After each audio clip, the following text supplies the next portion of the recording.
દેશી ગાય રાખો છો? હા, રાખીએ છીએ. તમારે દિવસનું કેટલું દૂધ આપે છે? 10 લીટર. તો તેના ગોબરમાંથી તમે ખેતી કરો છો? હા, કરીએ. ખેતીમાં શું શું તમે ઉગાડો છો? ફુલાવર ખેતીમાં હા, એરંડા, રાયડો, હા, બાજરી, ઘઉં.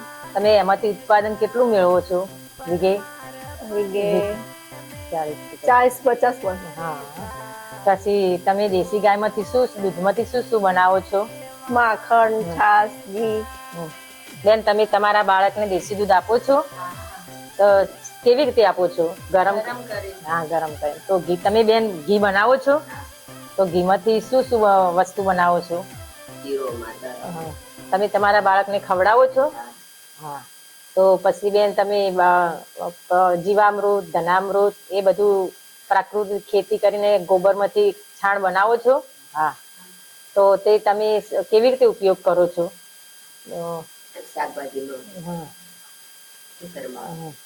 હા.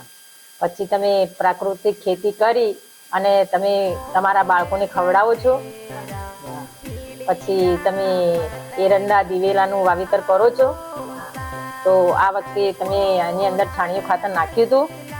તો છોડ વચ્ચે કેટલું અંતર રાખ્યું હતું? હા. તો તમે કેટલું ઉત્પાદન લીધું? ગયા વર્ષ કરતા વધારે લીધું.